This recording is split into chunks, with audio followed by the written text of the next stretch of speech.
দুইটা পয়েন্টটা outline by prism. এখন বাই প্রিজমটা কিভাবে কনস্ট্রাক্ট করে সেটা আমরা দেখবো। জাস্ট আমরা যদি চিন্তা করি একটা বাই প্রিজম আমরা আঁকার চেষ্টা করি, এখান থেকে আসলো জাস্ট এটা একটা বাই প্রিজম, আমরা 3D স্ট্রাকচার রাখলাম। জাস্ট এইটা আমরা আঁকি, নিচে আরেকটা বাই প্রিজম দিব, জাস্ট এইভাবে হইল। এইটুকু একটা বাই প্রিজম, একটা বাই প্রিজম। আমরা যদি এটাকে বসতে থাকি চার সাইডে, আমরা অর্ধেক কেটে দিলাম, কাটার পরে যদি আমরা এটা বসতে থাকি, বসার পরে এটা আস্তে আস্তে কমে আসবে, এইভাবে আস্তে আস্তে আস্তে আস্তে আস্তে আস্তে জাস্ট কমে আসবে। তারপরে জিনিসটা এমন আকার ধারণ করবে, জিনিসটা এমন হবে, জাস্ট এমন হবে, জাস্ট এইভাবে আসবে, এতে খুবই কম হবে। এইটু অ্যাঙ্গেল হবে 179 ডিগ্রি। এবং তাহলে কি হবে, এটা একটা যেহেতু বাই প্রিজম, তাহলে উপর একটা সার্টেন অ্যাঙ্গেল থাকবে। এই অ্যাঙ্গেলটুকু হবে আমার 0.5 ডিগ্রি এবং এইটুকু হবে 0.5 ডিগ্রি। সো এটা ছিল আমার বাই প্রিজম। এখন এই ভিতর দিয়ে আলো গেলে কি হয় সেটা আমি একটু লক্ষ্য করবো। জাস্ট একটা বাই প্রিজম আঁকি, ওকে, জাস্ট আমি একটু বড় করে রাখতেছি, ওকে, একটা বাই প্রিজম আঁকলাম। আঁকার পরে এখানে সোর্স থাকবে, এখানে একটা সোর্স এখান থেকে জাস্ট এখান থেকে আলো এখানে যাবে, এখান থেকে আলো এখানে যাবে, এখান থেকে আলো এখানে যাবে। এই আলোটা সরাসরি চলে গেল, জাস্ট ধরলাম এটা আমাদের ডিসপ্লে। এই আলোটা যখন যাবে জাস্ট বেঁকে যাবে, ওকে। এই আলোটা যাওয়ার কথা ছিল এইদিকে, এই আলোটা যাওয়ার কথা ছিল এইদিকে, এদিকে যাবে না, এই আলোটা সরাসরি এইদিকে বেঁকে যাবে। যাওয়ার পরে কিছু সময় লক্ষ্য করো, এই আলোটাতে গেল, আবার এখান থেকে একটা যে আলো হবে, এখান থেকে জাস্ট এই জিনিসটা আলো যাচ্ছে, ওকে, ডান। এখান থেকে আলোটা এখানে চলে যাবে এবং এখান থেকে আলোটা জাস্ট এইভাবে এই জায়গায় যে আলো পড়লো, এই জায়গায় আলো পড়লে এখানে জাস্ট সুপার ইম্পোজিশনের কারণে এখান থেকে আমরা জাস্ট ইন্টারফারেন্স পাবো। এই ইন্টারফারেন্সটার আমাদের ডিসপ্লে কেমন হবে,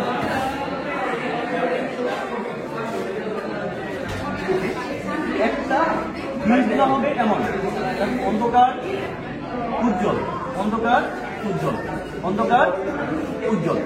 এখন জিনিস আমরা পেলাম, জিনিসটা আমরা পরে কথা বলবো।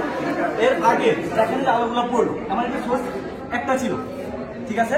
আমরা যদি এই লাইটটাকে বিবর্তিত করি, যেমন এমন ভাবে এইভাবে যদি বর্ধিত করি, এখানে একটা পয়েন্ট পাবো। এই লাইটটা যদি আমরা বর্ধিত করি, এখানে একটা লাইন পাবো, আবার এই লাইনটাকে বর্ধিত করবো, ওকে। তাহলে এই যে একটা সোর্স ছিল, এই দুটো সোর্স ইমাজিনারি সোর্সে কনভার্ট করি, ঠিক আছে। ইমাজিনারি আমার এই মধ্যবর্তী দূরত্ব হইতেছে আমার ডি, এবং এর মধ্যবর্তী দূরত্ব হইতেছে যে আমার এই সোর্স থেকে এবং এর মধ্যবর্তী দূরত্ব হইতেছে আমার ক্যাপিটাল। এখন এই যে সোর্সটা আমার কি ছিল, আমার মনোপয়েন্ট সাইড, এটা যদি আমরা ওয়েভলেন্থ বের করতে যাই, এর ওয়েভলেন্থ কি হবে, এখান থেকে আমরা ল্যাম্বডা বের করতে পারবো। আমরা সোর্স থেকে যদি আমরা পর্দা দূরত্ব জানি এবং আমার এটা যদি জানি এবং এই দিকটা কি আমার ইমাজিনারি সোর্সের মধ্যবর্তী ডিসটেন্স, তাহলে আমরা বের করতে পারবো। এখন আমাদের যে এটা আছে সেখানে আমরা জাস্ট এইটুকু আমরা একবার নির্ণয় করতে পারি না। তো তখন আমরা কি করি, এখান থেকে জাস্ট আমরা এমনভাবে একটা ধরে নিই, এখান থেকে যদি আমরা n ধরি, তাহলে n+1 n+2 এইটুকু হবে n+3।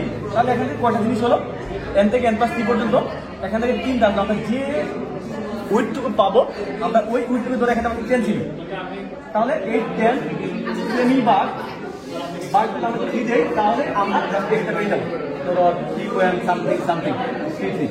এইটা ছিল আমার মূল টার্গেট। আমরা যদি এটা নির্ণয় করতে পারি তাহলে আমার এইটুকু আমি পাবো। এখন আরেকটা আননোন হয়ে গেল, এইটা এই দিকটা কিন্তু এই মধ্যবর্তী দূরত্ব।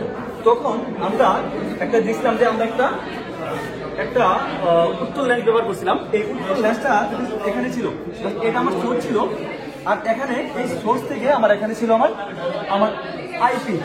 এই আই পিচের মাঝখানে আমি এইখানে জাস্ট এখান থেকে একটা ইউটিউবে এখান থেকে একটা দূরত্ব সার্টেন দূরত্বে আমি যদি ওইটা রাখি, তাহলে আমি একটা পাবো D1। এখানে দেখা যাবে যে আই পিসের মাঝখানে জিনিসটা কেমন আছে। আই পিসের মাঝখানে চলে যায়, আই পিসের জিনিসটা আমরা লক্ষ্য করি, এখানে মাঝখানে স্কেল আছে, যে স্কেলে আমার মিলিমিটারে দাগ দেওয়া আছে, এরকম ভাবে প্রত্যেকটা মিলিমিটারে দাগ দেওয়া, এবং ধরে এটা 1 2 3 4 5, আবার এর মাঝখানে 10টা দাগ দেওয়া, এবং এই যে এইটুকু হচ্ছে আবার 1.5। এইভাবে আমার আছে 10টা দাগ দেওয়া, এটা 2.5 এইভাবে দাগ দেওয়া আছে। এবং এইটার সাথে আমরা এখানে যে দেখতে পাবো এই সোর্সটা দুইটা ভাগে ভাগ হয়ে যাবে, দেখা যাবে এমন একটা জিনিস আসবে। এবং তখন আমরা ওই স্কেল দ্বারা আমরা এই উইডটুকু নির্ণয় করবো। জাস্ট D1 এটা কোন পজিশনে? এই পজিশনে, এটা ইউ। তারপরে তখন এটুকু এটুকু হবে বি, এটুকু হবে আমার বি হবে। সেকেন্ড কাজ হইতেছে আমরা উৎস থেকে যতটুকু দূরত্বে এখানে না, এখানে যে পাইছিলাম সেম টু সেম এই দিক থেকে ওই পরিমাণ দূরে তখন এটা ইউ হয়ে যাবে। তখন আবারও আমরা পাবো D2। D2টা কেমন হবে? সেম টু সেম ভাবে এই যে এরকম আরেকটা পাবো। এই D2টা এই D1 এর থেকে ছোট হয়। D1 is greater than D2। এখন এটার মানটা কেমন হতে পারে আমরা যদি দেখি আমাদের এই ক্ষেত্রে রিসার্চ এই আমরা এই এক্সপেরিমেন্টে আমার 1.8 মিলিমিটার থেকে 2.2 মিলিমিটারের মাঝে হবে। এটা মোটামুটি কেউ যদি না পারে এটা হবে এর মাঝখানে। এবং এই যে আমরা কিছু বলতাম না, এটা 10 থেকে n+3 এটার দূরত্ব হবে জানো আলটিমেটলি 1 মিলিমিটারের মাঝামাঝি। আমরা বলতে পারি 0.8 থেকে 1.1 মিলিমিটারের মাঝামাঝি রেঞ্জটা থাকবে। তুমি যদি অ্যান্সার 8 থেকে শুরু করো আলটিমেটলি এর মধ্যে দূরত্ব হবে এতটুকু, মানে 0.8 হতে পারে, 1.9 হতে পারে, 1.1 এই পর্যন্ত হতে পারে। মোটামুটি এই পর্যন্ত এক্সপিরিয়েন্স ছিল। আমরা বাকিটুকু আমরা লেবে দেখবো। আমরা থিওরিতে একই ওয়ে যদি সুপার ইম্পোস্ট হয় কিভাবে তার ইন্টারফারেন্স হয় আমরা দেখবো। এটা একটা মনোক্রোমেটিক লাইট, সোডিয়াম লাইট, এই যে দুইটা ওয়েভ, এই যে এটা ব্রাইটপ্রিজম।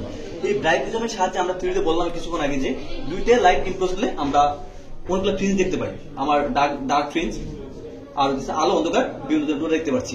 এবং এই ডোরার গুলো আমরা যদি প্রস্থ বের করতে পারি এই ডোরা, তাহলে আমরা ওয়েভলেন্থটা বের করতে পারবো, যা থিওরিতে আমরা দেখলাম। এখন কাজ হচ্ছে যে আমরা কিভাবে এই কাজগুলো করতে পারি। সর্বপ্রথম কাজ হচ্ছে আমরা এই যে এটা হচ্ছে আমার লাইট, এই লাইটটা লক্ষ্য করে দেখা যাবে যে এখানে এই যে একটা আছে, এটার দ্বারা আমরা স্লিটকে বাড়াইতে পারতেছি বা কমাইতে পারতেছি। আমার কাজ হচ্ছে এটা স্লিট, এই স্লিট থেকে আলোটা বের হবে। আলোটা বের হওয়ার পরে আমরা দেখবো এই লেন্সে পড়বে। এই লেন্সের উত্তল পার্টটা এদিকে থাকবে, বি কেয়ারফুল। এটা আমাদের চিত্রে ভুল আছে, আমাদের যে আমরা করছি এইদিকে থাকবে, এই আলোটা এখানে পড়বে। পড়ার পরে কাজ হচ্ছে এখান থেকে আলোটা কোন একটা জায়গায় সুপার ইম্পোস্ট হয়ে কোন একটা পর্দাতে দেখা যাবে। এখন আমাদের কাছে পর্দা নাই, আমরা কাছে এটার মাধ্যমে দেখবো। ডান নাম হচ্ছে আই পিস। এখন এই আইপিএস এর সর্বপ্রথম কাজ হচ্ছে অনেকেই পারে না যে কিভাবে এখানে এই লাইনটা আমার এখানে পড়বে। এখন আমরা অনেকেই সর্বপ্রথম লক্ষ্য করি যে আমরা সরাসরি আমরা ফ্রিজ দেখবো, এখানে সরাসরি ফ্রিজ দেখা যায় না বা অনেকে দেখতে পারে খুব কষ্ট হয়। তার আগে আমাদের এই যে কাজ হচ্ছে আমরা সর্বপ্রথম এই স্ট্রিট থেকে যে লাইটটা আসবে তারপরে আমরা সরাসরি কোন একটা যদি আমরা সাদা পিস রাখি এখানে আলোটা দেখতে পারবো। যেহেতু আমার লাইটের আলো আছে এই জন্য আমরা দেখতে পাচ্ছি না। এই আলোটা এখানে যে পড়বে আমরা তারপরে জাস্ট এর ভিতরে রাখবো। সর্বপ্রথম এটার ইন্টেন্সিটি বাড়াইয়া তারপরে কাজ হচ্ছে যখন আলোটা পড়বে, পড়ার পরে আমরা এটা রাখলাম, এটা একটু লাগাই রাখবো। আর এটা আলটিমেটলি যেহেতু আমাদের বলছে যে আমার সোর্স থেকে আমার ডিসপ্লের দূরত্বটা হয় 100 সেন্টিমিটারের কাছাকাছি, মোটামুটি আমরা 100 রাখবো। রাখার পরে যখন আলোটা আমরা এখানে ফেললাম, ফেলার পরে আমরা কাজ করবো এটা ঘুরাবো। জাস্ট ঘুরিয়ে আমরা জাস্ট ঘুরিয়ে কোন একটা পয়েন্টে আমরা 100% আমরা ফিজ পাবোই, এটা কনফার্ম। যদি এই আলোটা এখানে পড়ে তাহলে কাজ কি, আমরা সর্বপ্রথম ফিজ খুঁজবো না। ফিজ না খুঁজে আমরা এর ভিতর থেকে আলোটা যখন প্রতিসরণ হবে এখানে পড়বে, আমি যখন ফিজ পাবো। তারপরে কি আমরা ফিঞ্চের কিভাবে তার প্রশ্নগুলো বের করা হয় আমরা থিওরিতে দেখছি। এখন এই থিওরিগুলা ইনশাআল্লাহ আমরা জানা শেষ। এটাই প্রথম টেবিলের কাজ, ঠিক আছে। এখন সেকেন্ড টেবিলের কাজ কি? সেকেন্ড টেবিলের কাজ হচ্ছে যে আমরা জাস্ট এখানে কনভেক্স লেন্স আমরা বসাবো। বসানোর পরে এখান থেকে একটা এই যে একটা সোর্সটা ছিল, এই কনভেক্স লেন্সের কাজ হচ্ছে ওই যে আমার একটা মনোক্রোমেটিক লাইট ছিল ওইটা আমরা দুইটা ইমাজিনারি সোর্সে ভাগ করবে। এখানে একটা আমি দেখবো ইমাজিনারি সোর্সে ভাগ করবে, আবার এখানে একটা ইমাজিনারি সোর্সে ভাগ করবে। দেখা যাবে যে এর মাঝখানে যখন আমি এখানে রাখবো এটা হলো D2 পজিশন, আমার যখন আইপিস এর কাছাকাছি থাকবে D2 পজিশন, যখন লেন্সের কাছাকাছি থাকবে D1 পজিশন। এই যে D1 পজিশনে দেখবো যে এই লেন্সের মাঝখানের যে দূরত্বটা পাবো জাস্ট আমরা D1টা পাবো। D1টা অ্যারাউন্ড হবে আমার 1.4 থেকে 1.7 মিলিমিটারের মাঝামাঝি। এবং এইখানে যে আমি পাবো এটা হবে আলটিমেটলি 1.9 থেকে 2.2 মিলিমিটারের মাঝামাঝি। ওই যে দুইটা আননোন সোর্সে ডিভাইড হবে ওই দুইটার মধ্যবর্তী দূরত্ব। এখানে যে স্কেলটা সেটা পাওয়া যায় না, যদিও আমরা মোটামুটি পরীক্ষার মাঝখানে এইভাবে দিলে ইনশাআল্লাহ মিলে যাবে। তারপরে কাজ হচ্ছে মোটামুটি শেষ। এখন আরেকটা কথা বলতে যাচ্ছি যে এই যে প্রথম টেবিলের একটা কাজ, এই যে ফ্রিঞ্জ, এই ফ্রিঞ্জগুলোর আমরা ওয়েট নির্ণয় করব। ঠিক আছে, ওকে তারপর আমার এই যে আমি কিছুক্ষণ আগে বললাম না কিভাবে এটা এখান থেকে আমার আইপিসে ফেলা যায় আলোটা, এই জিনিসটা আছে, এটার দ্বারা আলো কমানো যাবে বাড়ানো যায়। এই আলোটা সর্বোচ্চ রাখবো, রেখে দেখা যাবে যে এই যে একটা লাইন, একটুই করো, একটা লাইন দেখা যাচ্ছে, এই লাইনটা, এই যে একটা উজ্জ্বল লাইন, এই উজ্জ্বল লাইনটা আমি সাদা কাগজের দ্বারা, আমার পরীক্ষার তো খাতা থাকবেই, এটা আমার সুন্দর করে আমি আইপিএসে ফেলবো। তারপর আমি খুঁজতে যাবো, দেখো আইপিএসে কিন্তু পড়ে নেই এখন, এই আইপিএসে কিন্তু পড়ে নেই, আইপিএস এর মুখ হইতেছে এই যে আমার একটু হাতের ডানে। এটা কিভাবে ফেলা যায়, এই যে এখানে যে আমার লেন্সটা ছিল, আমি লেন্সটা যদি এই পাশে কিছু একটু হালকা করে যদি কর্নার করে দেই, তাহলে দেখা যাবে যে এই যে ডিরেক্ট আইপিএস এর উপরে পড়ে গেছে। এই যে দেখুন আইপিএস এর উপরে পড়ছে, আইপিএস এর উপরে পড়ে গেছে। ঠিক আছে, এখন আমরা আর একটু বাড়াই দেখি হালকা করে, এইটা দেখো আইপিএস এর উপরে ফেললাম।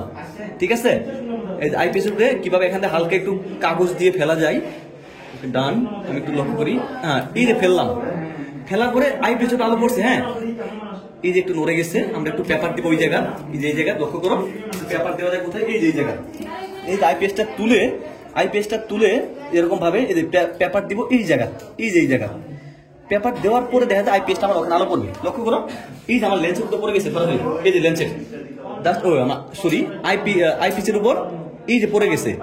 তারপরে কাজ হইতেছে আলো পড়ছে, তার মানে আমি এখানে আমি ফ্রিঞ্জগুলা পাবো, এটা কনফার্ম। তাহলে এরপরে এই ফ্রিঞ্জটাকে লক্ষ্য করে এদিকে, এই ফ্রিঞ্জটাকে আমি কমাবো, কমায় একদম আলো কমাই ফেলবো। কমার পরে দেখো মোটামুটি এখন 100% ফ্রিঞ্জ আসছে। এখন ফ্রিঞ্জ এসে গেছে, ফ্রিঞ্জ যে এসে গেছে, তা রিয়াজ আসছে তো, ফ্রিঞ্জ এসে গেছে। এখন আমি ফ্রিঞ্জের জাস্ট আমি প্রশ্নগুলা নির্ণয় করবো। এখন ফ্রিঞ্জ যদি দেখানো পসিবল হয়, আমি একটু দেখা দিই, ফোনটা ধর, মনে হয় দেখা যাবে না। ফ্রিঞ্জ আসছে, এটা কনফার্ম, হ্যাঁ আসছে, হ্যাঁ যদি ফ্রিঞ্জ দেখানো পসিবল হয় দেখা, নাহলে করা যেতে পারে, দেখা যায় কিনা একটু দেখি। ওকে ডান, ঠিক আছে, ওকে ফ্রিজ তো দেখলাম, এখানে তোমরা ছিলাম, মানে দেখা শেষ হয়ে গেছে। তারপরে কাজ হচ্ছে ব্যাকটা লাগতে ধরে, না ফোকাস হচ্ছে না, হ্যাঁ আচ্ছা ঠিক আছে, ফোকাস না হলো এই যে লাইটটা। তারপরে আমি জাস্ট এটা রাখবো, হ্যাঁ রাখার পরে ওখানে ধরো, ওখানে যাও, আমার ইয়ে ধরো, আসলে দেখা যাবে, লাইট বন্ধ, সবাই লাইট বন্ধ করে দাও। ওই আমার ইয়ে ধরো, জাস্ট ওই আইপিকের মাঝে, হ্যাঁ আইপিকের মাঝে দেখা যায় কিনা, ঠিক আছে, জাস্ট দেখা যায়, দেখা যাচ্ছে কি একটু করে, দেখা যাচ্ছে না, আলো দেখা যায়, দেখো তো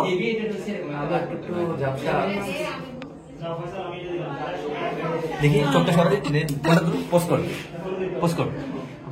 অনেকগুলো আলো থাকবে, আলোগুলো একটা জায়গায় একত্রিত হবে, দুটো লাইনে কনভার্ট হবে। আছে আছে দেখি, একটু সামনে আন, হ্যাঁ এই দেখি, এই দাঁড়াও দাঁড়াও, দেখি একটু দেখি,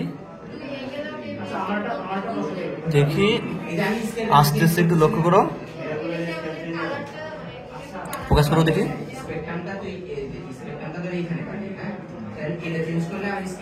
এই যে আসছে না, দুইটা ভাগে ভাগ হবে একদম, দেখি দাঁড়াও, দেখি এই যে আসতেছে আসতেছে, দুইটা ভাগে ভাগ হচ্ছে, জাস্ট এই দেখেন ও দুইটা ভাগে ভাগ হচ্ছে, দেখা যাচ্ছে না আলটিমেটলি একটু,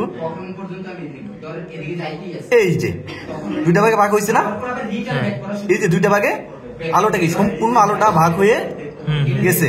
তারপর আবার সামনে যাব, আলোগুলো আবার বিশৃঙ্খলার মতো হবে, উল্টাপাল্টা হবে, সামনে যাবো আর একটু, এটা D1 পজিশনের জন্য সামনে যাব, কোন একটা যায় সার্টেন দূরত্বে যায়, এই যে এক জায়গায় হচ্ছে, এখন দুইটা ভাগে ভাগ হবে, নড়াইও না, নড়ে গেছে তোমার ফোনটা, এখন যাওয়ার পরে আস্তে আস্তে যখন মুভ করব একটা পজিশনের পরে গিয়ে ও ব্যাক করবে, সরব, এই যে দুইটা ভাগে ভাগ হয়ে গেছে, আলো কিন্তু দুইটা, এই যে একটা পোর্শন দেখা যাচ্ছে আর দেখা যাচ্ছে না, এইটাই ছিল আমার এই দুইটা পোর্শনের মধ্যবর্তী দূরত্ব কত সেটা নির্ণয় করবো। ওকে।